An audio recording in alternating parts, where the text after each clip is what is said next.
Hello, and welcome to Dementia Awareness Training for Banks and Financial Service Businesses. My name is Robert Stellatello. I'm the owner of Right at Home, Hinsdale, Oak Park, Chicago. We provide caregivers that allow seniors and disabled adults to remain in their homes in comfort and safety. One of the early signs of dementia can be having difficulty managing your finances. And as a financial services professional, the responsibility is to do your best to protect these individuals with dementia from problems such as having unpaid bills, squandering their resources, avoiding guardianship if possible, and financial abuse, neglect, or exploitation. We do this in 3 steps. We prepare, we learn, and we respond. In the preparing, we want to recognize the signs of dementia that are related to money management and the signs of financial abuse or harm. And we want to develop proactive procedures and guidelines that will address financial challenges that are related to dementia. And then we learn. We learn to use dementia-friendly communication skills, and we learn to know the local services that help people with dementia and their care partners. And then finally, we respond. We appoint champions at the senior level to sustain the initiative within branches and call centers, and we have go-to resources, people that we can access who have even more familiarity with dementia and dementia-related practices than we may have as individuals. We want to make available dementia-friendly products, services, and then customer service practices that will allow people living with dementia and their care partners to feel safe, to feel comfortable when they interact with us. We want to spread dementia-friendly principles throughout our industry and throughout our communities. So here are some warning signs that are specific to money management that may indicate that an individual has dementia. Lapses in memory that can cause people to miss appointments, confuse payments or documents, or repeat orders for the same activities, or repeating questions over and over again may indicate that they're not processing appropriately or making good decisions. If they display a lot of disorganization with documents or record keeping, particularly if this is someone that you've known for a period of time and this disorganization is different from how they've been for the time that you've known them. If their money management skills are getting worse, if they're not recording transactions in their checkbooks, if they're incorrectly filling out forms or improperly writing checks, or even not knowing how to write checks at all anymore. Declining ability to do basic math computations can be a sign. Difficulty grasping financial concepts, particularly if these things were something that they previously understood and were able to very easily relate to and communicate. And then finally, poor judgment with finances, such as changes, very marked changes in their investment strategy, or interest in get-rich-quick schemes, or falling prey to scammers can be signs that somebody is suffering from dementia or in the early stages of it. So here's some signs of financial abuse. If there's a power of attorney in place, or there is some other third party, and you see a series of unusually large or unusually frequent transactions, withdrawals from bank accounts or things like that, that kind of misuse of money can be a sign of financial abuse.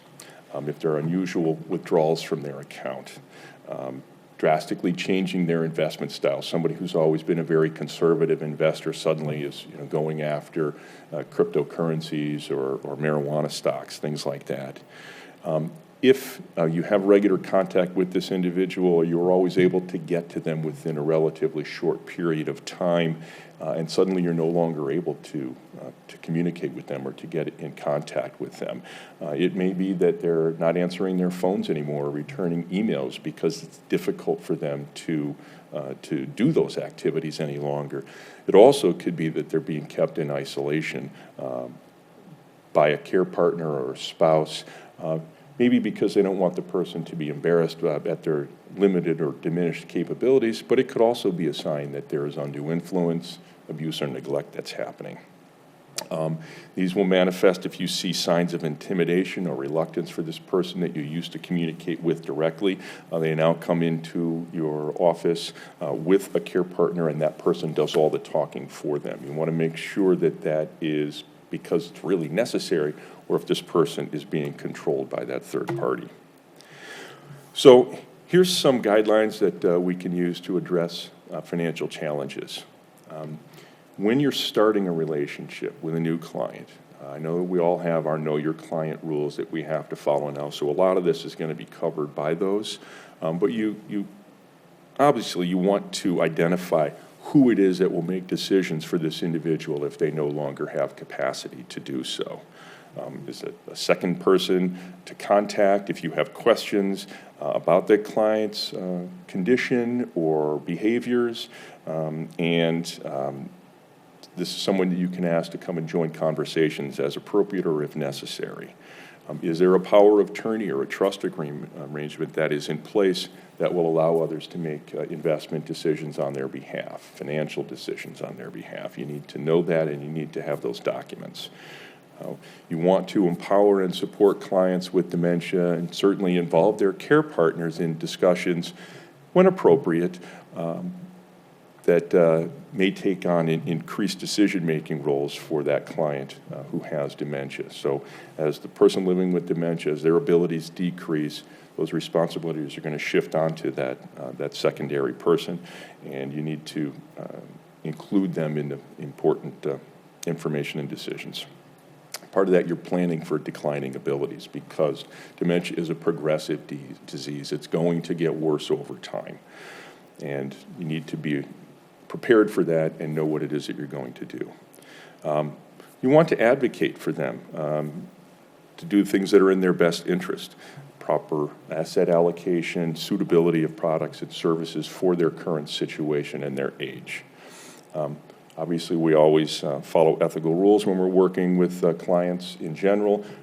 You need to be particularly vigilant when you're working with somebody who has a disability, particularly a cognitive decline disability. And you want to make sure to notify and consult with your managers and dementia-friendly champions as needed if you do have concerns. So here's some general strategies. We use the acronym TALK. The T is for take it slow. People who have dementia process information differently than you or I do.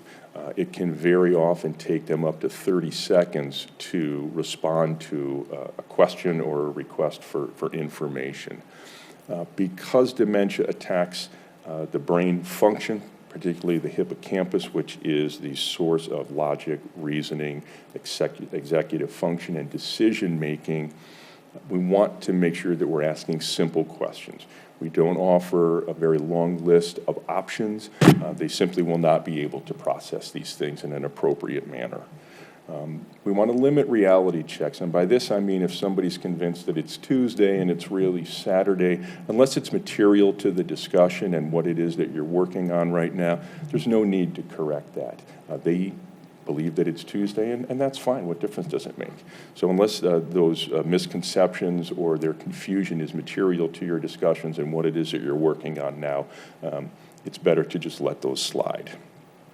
When you are interacting with a person living with dementia, it's very important to maintain eye contact. You'll have a much better chance of getting your message across and receiving their message back and keeping them focused on your conversation and on the tasks that you're trying to complete. Eye contact is very important. So using these strategies can also help, providing one-on-one instructions, using simple language. Because people with dementia lose the ability to filter and distinguish between relevant and irrelevant sounds, if you're trying to interact with someone who has dementia in a very active area, if there's noise and distractions, it's going to be almost impossible for them to effectively receive the information and the communications that you're trying to have. So if there is a quiet place, an office with a door that closes, or at least a corner somewhere that's a little bit more secluded, you'll have a better chance of communicating with them if there are reduced distractions. Obviously, just out of respect for their dignity, you want to avoid arguing with them. getting them into a situation where they feel embarrassed. If they can't provide information that is necessary, that's when you need to involve that third party who is acting on their behalf. Just because someone's outward appearance and behavior is different than it may have been years ago, when they're suffering with dementia, they are still the same person inside. They have emotions, they have feelings, they have memories. They have the right to be treated with dignity and respect. And as frustrating as it can be at times to interact with somebody who doesn't respond the way that we're accustomed to, we need to keep that in mind. You want to be aware of their body language. Are they showing that they're starting to get agitated or confused? That's a sign that you may need to change your tactics to try and bring them along here. It's very helpful if we smile. That just generates a good feeling for them, and then maintaining contact. Because people with dementia have changes in their vision and their visual acuity, there's very often a loss of peripheral vision. They can also have distortions in the regular field of vision. You really want to avoid approaching someone with dementia from the back or from the side. If you suddenly pop into their field of vision, they can startle. It can cause an adverse reaction, aggression, or even striking someone. So it's important to come around to the front, approach them at eye level when you try and make contact with them. So customer service, dementia-friendly practices, we're all required to follow the Know Your Customer guidelines now. It's even more important in this situation because their individual needs are different. We want to create conditions that help our customers feel comfortable sharing their needs, and this will help them to remain independent and able to make their own decisions for as long as possible. We want to be particularly diligent about keeping records of our communications with clients that include their needs, and this will help to aid your future interactions. If they're having difficulty recalling what it is that you've done, you've got those records. And if a client discloses that they have dementia, you may actually want to record conversations, either audio or video, just so that you have that record that is available for them to see at some future time. And it's much easier to assist and support a client if they've made it known that they're suffering from a cognitive decline. In our products and services, dementia-friendly practices are going to include providing alternative security and fraud prevention methods if they are no longer able to use PINs or passwords. You need to figure out some other method of verification and validating who they are to have access to their accounts. And you want to make sure that clients are aware of services like financial planning, money management, direct deposits, joint accounts. Automatic bill pay is a big one if they've got regular bills that are consistent. Powers of attorney are documents that allow third parties to act on their behalf. They need to be created while that individual still has capacity to make valid decisions.